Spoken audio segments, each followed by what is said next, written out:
What if I told you that worry, the constant noise in your mind, the fear of what might happen, and the endless cycle of doubt is nothing but an illusion? Worry feels so real because it's tied to our deepest fears and insecurities, but Carl Jung believed it was a trick of the mind. Worry distracts you, keeping you locked in cycles of fear instead of living freely in the present moment. But it doesn't have to be this way. Jung's teachings reveal how to break free from worry, not temporarily, but forever. This isn't about quick fixes or shallow advice. It's about diving deep into your inner world, understanding the roots of your anxiety, and transforming how you experience life. Stay with me, because by the end of this video, you'll not only know why worry is an illusion, but you'll also discover how to free yourself from its grip and reclaim a sense of peace and trust that can change your life. Worry often feels like a form of preparation, like your mind is trying to protect you from potential harm by anticipating every possible outcome. But Jung showed us that this endless thinking doesn't actually solve anything. Instead, it creates an illusion of control. You feel like you're doing something, but in reality, you're stuck in a loop, replaying fears and doubts that don't bring clarity or resolution. Worry is a thief. It robs you of your energy, your focus, and your ability to truly live in the moment. The first step to letting go is recognizing that worry is not helping you. It's holding you back. Jung's idea of shadow work is key to understanding why worry has such a powerful grip on us. The shadow represents the parts of ourselves we suppress or deny, the fears, insecurities, and emotions we'd rather not face. These hidden aspects don't disappear just because we ignore them. They show up in other ways, like worry. Worry is often a signal that something in your shadow is asking for attention.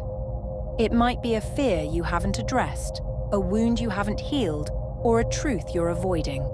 By bringing these hidden parts into the light, you take away their power.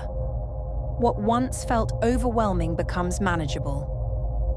Think about how often worry keeps you stuck in the future, imagining worst-case scenarios that may never happen. Jung believed that this fixation on the future disconnects you from the present moment, where life is actually happening. The mind loves to create stories, and worry thrives on these imagined narratives. But none of them are real. They're just possibilities your mind has created. When you step back and observe these thoughts, you realize they're not truths. They're just ideas. This realization alone can begin to dissolve the hold worry has on you. Jung's concept of synchronicity, or meaningful coincidences, reminds us that life often unfolds in ways we can't predict. Worry blocks us from noticing these subtle but powerful moments. When you're caught up in fear and doubt, you're so focused on what might go wrong that you miss the signs pointing you in the right direction. Letting go of worry doesn't mean being passive, it means being open to the flow of life. Trusting synchronicity allows you to see that the universe is always guiding you, even when things feel uncertain. Trust is a recurring theme in Jung's teachings, and it's the foundation for letting go of worry. When you don't trust yourself or the world around you, your mind works overtime, trying to predict and control everything to create a sense of safety. But true safety doesn't come from control. It comes from trust. Trusting yourself means knowing that you can handle whatever comes your way. It's not about avoiding challenges. It's about meeting them with confidence and grace. Trusting the universe means understanding that even when things don't go as planned, they're unfolding as they're meant to. The process of individuation, or becoming your true self, is another powerful tool for breaking free from worry. Worry often arises when you're out of alignment with who you are. You might be living according to someone else's expectations, or trying to fit into a mold that doesn't reflect your true nature. Individuation is about shedding these external layers and reconnecting with your authentic self. When you live in alignment with your values and purpose, worry loses its grip because you're no longer trying to be someone you're not. Worry thrives on resistance. Resistance to uncertainty, resistance to change, resistance to the unknown. But resistance only creates tension. The more you resist, the more stuck you feel. Jung believed that the key to freedom is surrender, not giving up, but letting go of the need to control. Surrender is about accepting what is, without judgment or attachment. When you stop fighting against life, you create space for growth and transformation. You move from a state of fear to a state of flow, where solutions arise naturally. Letting go of worry doesn't mean ignoring your challenges or pretending everything is fine. It means changing your relationship with uncertainty. Instead of seeing it as something to fear, you see it as a space of possibility. Uncertainty is where creativity lives, where new opportunities arise, and where growth happens. When you embrace uncertainty, you free yourself from the limitations of worry. You stop trying to predict the future and start living fully in the present. Jung's teachings remind us that the answers we seek are already within us. Worry keeps us looking outward, searching for solutions in the external world. But true peace comes from looking inward, from connecting with the silent, steady presence that has always been there. This is the part of you that knows you're more than your fears, more than your doubts, and more than the stories your mind creates. When you connect with this part of yourself, worry loses its power, and you reclaim your freedom. Letting go of worry isn't a one-time event. It's a practice. There will be moments when worry creeps back in, and that's okay. The key is to notice it without judgment and gently guide yourself back to trust, presence, and alignment. Each time you do this, you strengthen your ability to let go. Over time, you'll find that worry no longer controls your life. Instead, you live from a place of peace, clarity, and trust, guided by the timeless wisdom that Jung so brilliantly illuminated. The feeling of worry often comes from a belief that something is missing, that you're not enough, that life isn't enough, or that something essential might slip through your fingers. Jung believed this fear stems from a disconnection from your deeper self. Worry is like a fog that clouds your ability to see the completeness that's already within you.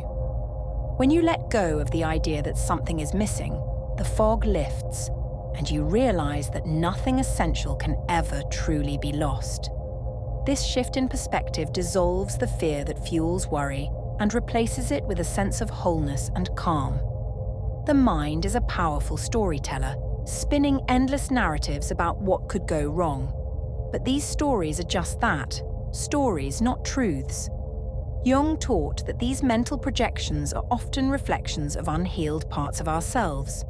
For example, if you worry about being rejected, it may be because a part of you has not yet healed from past experiences of rejection.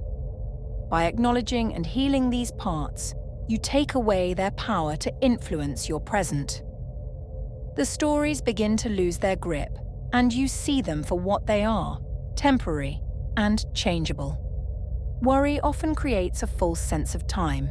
It convinces you that the future holds all the answers, or that the past defines who you are. Jung believed that this fixation on time disconnects you from the eternal now, the only moment where life truly exists. Imagine carrying a heavy bag filled with what-ifs about the future and if-onlys about the past. When you connect with the present moment, it's like putting that bag down and feeling the lightness of simply being. The present doesn't demand anything of you.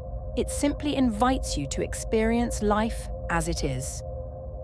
Jung's idea of the collective unconscious offers a fascinating insight into why worry feels so universal. He believed that certain fears and patterns of thinking are not just personal, but shared across humanity. Worry, in this sense, is a shared human experience, a part of the collective psyche. Recognizing this can be freeing because it reminds you that you're not alone. The thoughts that trouble you are not unique to you. They're part of a larger human story. This awareness allows you to approach your worries with compassion rather than judgment. The act of surrender is central to Jung's teachings. Surrender doesn't mean giving up. It means releasing your grip on what you cannot control. Imagine trying to hold water in your hands. The tighter you squeeze, the more it slips away. Worry is like that. It thrives on your attempts to control the uncontrollable. When you surrender, you let go of the need to micromanage life and instead trust its natural flow. This doesn't make you passive. It makes you adaptable, allowing you to respond to life's challenges with clarity and grace. Jung emphasized the importance of symbols and dreams as gateways to deeper understanding.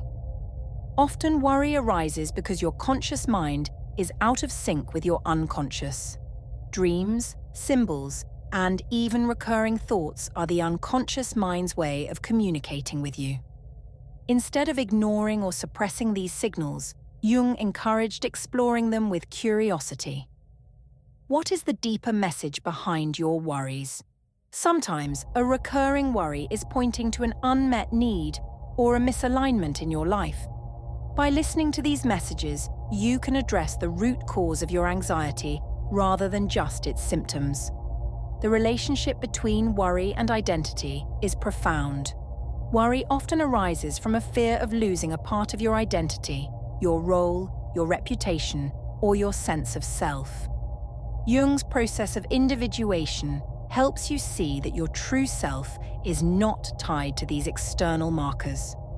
You are not your job, your relationships, or your achievements.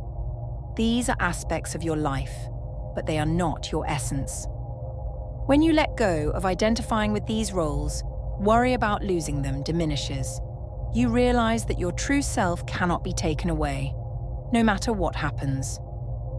Jung believed that the ego often tries to protect itself by clinging to certainty, even if that certainty comes in the form of worry. The ego fears the unknown because it sees it as a threat to its sense of control. But the unknown is not something to fear, it's something to embrace. The most transformative experiences in life come from stepping into the unknown with trust. Worry tries to keep you safe by keeping you small, but Jung's teachings remind us that growth happens when we move beyond the comfort zone of what we know. The connection between worry and relationships is another area Jung explored. Worry often arises in the context of others, worrying about what they think, how they'll respond, or whether you'll meet their expectations. Jung encouraged looking beyond these surface-level concerns to see the deeper dynamics at play. Are your worries about others a reflection of your own fears of inadequacy or rejection? By addressing these inner fears, you free yourself from the need for external validation and create healthier, more authentic relationships. Ultimately, Jung's teachings bring us back to the power of presence. Worry is a distraction from the present moment, pulling you into imagined futures or unchangeable pasts. The silent observer within you is the antidote to this distraction. It watches your thoughts and emotions without getting entangled in them. The more you connect with this observer, the more you realize that worry is just a passing cloud. It may seem overwhelming, but it can never touch the stillness of the sky within you. This awareness transforms not just how you deal with worry, but how you experience life itself. Thank you for watching. If this resonated with you, let me know your thoughts in the comments. I'd love to hear from you. Don't forget to like, subscribe, and share to keep this journey going. And as always, I'll catch you in the next one.